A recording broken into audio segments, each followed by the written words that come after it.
Bharti news, सीधा, सटीक और निष्पक्ष। नमस्कार, मैं हूं प्रतीक त्रिपाठी और आप देख रहे हैं भारती न्यूज। नजर डालते हैं आज की ताजा तरीन खबरों की ओर। शुरुआत करते हैं राष्ट्रीय खबरों से। 25 राज्यों में अगले 2 दिन भारी बारिश का अनुमान। 5 राज्यों में 16 की मौत। केदारनाथ यात्रा रोकी गई। कुल्लू मंडी हाईवे जाम। मौसम विभाग ने सोमवार को बताया कि अगले 2 दिन तक मध्य प्रदेश समेत 25 राज्यों में भारी से बहुत भारी बारिश होने का अनुमान है। बीते दिन देश भर में हुई बारिश से 5 राज्यों में 16 लोगों की जान गई है। राजस्थान में बिजली गिरने के अलग अलग हादसों में 4 लोगों की जान गई। मुंबई में 2 इमारतों का हिस्सा गिरने से 6 लोगों की मौत हुई, जबकि दिल्ली रेलवे स्टेशन पर बिजली के खंभे से करंट लगने से 1 महिला की जान चली गई। उत्तराखंड के कई हिस्सों में बारिश के चलते 3 लोगों की मौत की खबर है, जबकि उत्तर प्रदेश के अयोध्या में दीवार गिरने से 2 लोगों की मौत हो गई। हिमाचल प्रदेश के सोलन जिले में बादल फटने की घटना हुई है। मंडी जिले में बाढ़ से 200 लोग फंस गए। मंडी कुल्लू और Chandigarh Manali national highway block होने से सैकड़ों गाड़ियां फंसी हुई हैं। वहीं उत्तराखंड में भारी बारिश से बद्रीनाथ हाईवे बह गया है। सीएम पुष्कर सिंह धामी ने बताया कि खराब मौसम की वजह से केदारनाथ यात्रा रोक दी गई है। पहलवानों ने की आंदोलन खत्म करने की घोषणा। साक्षी, विनेश और बजरंग बोले, अब लड़ाई सड़कों पर नहीं, कोर्ट में लड़ेंगे। भारतीय कुश्ती संघ के पूर्व अध्यक्ष बृजभूषण सिंह के खिलाफ प्रदर्शन कर रहे पहलवानों ने आंदोलन खत्म करने की घोषणा कर दी है। उन्होंने कहा कि अब अपनी लड़ाई सड़क के बदले अदालत में लड़ेंगे। ये लड़ाई तब तक जारी रहेगी जब तक न्याय नहीं मिल जाता, लेकिन अब सड़क पर दंगल नहीं होगा। इसकी जानकारी महिला पहलवान साक्षी मलिक, विनेश फोगाट और बजरंग पूनिया ने ट्वीट करके दी है।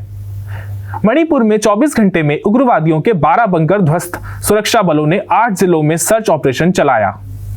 राज्य के हालात पर पीएम से मिले शाह। मणिपुर में कुकी और मैतेई समुदाय के बीच आरक्षण को लेकर पिछले 53 दिनों से हिंसा जारी है।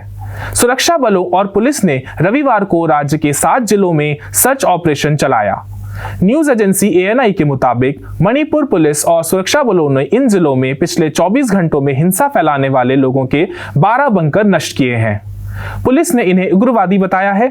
सुरक्षा बलों ने तामेंगलोंग, इम्फॉल ईस्ट, बिष्णुपुर, कांगपोकपी, चुरानचांदपुर और काकचिंग जिलों में ज्वाइंट ऑपरेशन चलाया और हिल और वैली दोनों जगह इन बंकरों को नष्ट कर दिया। मणिपुर के हालात को लेकर गृह मंत्री अमित शाह ने आज पीएम नरेंद्र मोदी से मुलाकात की। उन्होंने पीएम को 24 जून को सर्वदलीय बैठक में हुई चर्चा की भी जानकारी दी।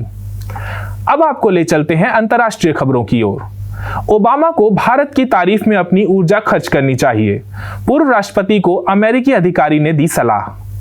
अमेरिकी ईसाई धर्म प्रचारक जॉनी मूर ने पूर्व राष्ट्रपति बराक ओबामा के बयान पर टिप्पणी की है। उन्होंने कहा कि पूर्व राष्ट्रपति बराक ओबामा को भारत की आलोचना करने से ज्यादा उसकी सराहना करने में अपनी ऊर्जा खर्च करनी चाहिए। जॉनी मूर ने कहा कि भारत मानव इतिहास में सबसे विविधता वाला देश है और अमेरिका को दुनिया के सबसे बड़े लोकतंत्र की सराहना करनी चाहिए। IMF के साथ डील करने की अंतिम कोशिश में पाकिस्तान नए टैक्स से जुटाएगा अरबों डॉलर। IMF डील पर मुहर लगाने के लिए पाकिस्तान का लक्ष्य अब खर्च में कटौती और नए करों के जरिए अरबों डॉलर उत्पन्न करना है। वित्त मंत्री इशाक डार ने कहा कि सरकार ने चालू खाते के घाटे को कम करने के लिए दिसंबर में लागू आयात प्रतिबंधों को भी हटा दिया है, जो IMF द्वारा धन जारी करने के लिए प्रमुख चिंताओं में से एक रहा है। अंतर्राष्ट्रीय मुद्रा कोष समझौते पर मुहर लगाने के लिए पाकिस्तान सरकार का लक्ष्य अगले वित्तीय वर्ष में करों में 215 बिलियन अतिरिक्त पाकिस्तानी रुपए उत्पन्न करना है और खर्च में 85 बिलियन रुपए की कटौती करना है। आइए अब जान लेते हैं व्यापार जगत से जुड़ी हुई कुछ खबरें। अमेरिकी मुद्रा के मुकाबले सपाट खुला रुपया, डॉलर इंडेक्स भी कमजोर। कारोबारी हफ्ते के पहले दिन ही डॉलर के मुकाबले रुपया लगभग स्थिर 81.95 पर कारोबार कर रहा है। डॉलर में भी गिरावट दर्ज की गई है। इसकी वजह स्थानीय शेयरों में बढ़त और वैश्विक बाजारों की वजह बताई गई है। आज अंतर बैंक विदेशी मुद्रा में डॉलर के मुकाबले भारतीय करेंसी रुपया 4 पैसे की गिरावट के साथ 82 पर खुली। डॉलर के मुकाबले 81.95 पर कारोबार करने से पहले रुपया एक संकीर्ण दायरे में चली गई। पिछले हफ्ते शुक्रवार को 81.96 पर बंद हुई थी। इसमें केवल 1 पैसे की बढ़त देखने को मिली है। इन्फोसिस ने डेनमार्क के बैंक से हासिल की 37 अरब रुपए की डील।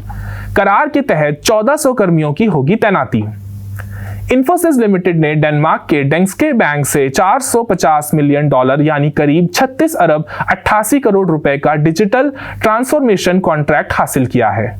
इस डील से यूरोप भारत के $245 बिलियन के आईटी सेवा उद्योग के लिए एक उद्धारक के रूप में सामने आया है, जो अमेरिका में जारी मंदी जैसी स्थिति से प्रभावित रहा है।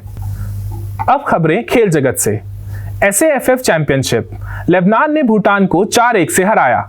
सेमीफाइनल का दावा मजबूत किया। लेबनान ने भूटान को 4-1 से हराकर यहां चल रही सैफ फुटबॉल चैंपियनशिप में अपने सेमीफाइनल में पहुंचने के दावे को मजबूत कर दिया है। टीम बी ग्रुप में 6 अंक के साथ शीर्ष पर है और अभी उसे 28 जून को मालदीव के खिलाफ मैच खेलना है। बांग्लादेश और मालदीव के 3-3 अंक हैं, वे भी अभी होड़ में शामिल हैं। भूटान की टीम 2 मैच हारकर बाहर हो चुकी है। लेबनान के लिए मोहम्मद सादिक, अली अल हज, खलील बदर और मेहंदी ने गोल किए। भूटान का गोल गिल्डशन ने किया। विंबलडन के आयोजक ऑल इंग्लैंड क्लब ने घोषणा की है कि इस वर्ष विंबलडन के ऐप और वेबसाइट पर महिला और पुरुष की आवाज में इंसान की जगह AI यानी कृत्रिम बुद्धिमत्ता निर्मित कमेंटेटर कमेंट्री करेंगे। विंबलडन के मैचों का लाइव प्रसारण और कमेंट्री की शुरुआत 1937 में BBC पर हुई थी, लेकिन यह पहली बार होगा कि AI कमेंटेटर लिखने और बोलने दोनों का ही काम करेंगे। बताया जा रहा है कि AI कमेंटेटर को इंसान की ओर से कोई इनपुट भी नहीं दिया जाएगा, वह खुद ही अपनी बुद्धि का इस्तेमाल करेगा। विशेषज्ञों का कहना है कि AI कमेंटेटर मनुष्य की तरह भाषा, लहजा और सेंस ऑफ ह्यूमर कहां से लाएगा। अब तक की खबरों के लिए इतना ही। बाकी की खबरों के लिए देखते रहिए भारती न्यूज़ और भारती न्यूज़ को शेयर, लाइक और सब्सक्राइब करना ना भूलें।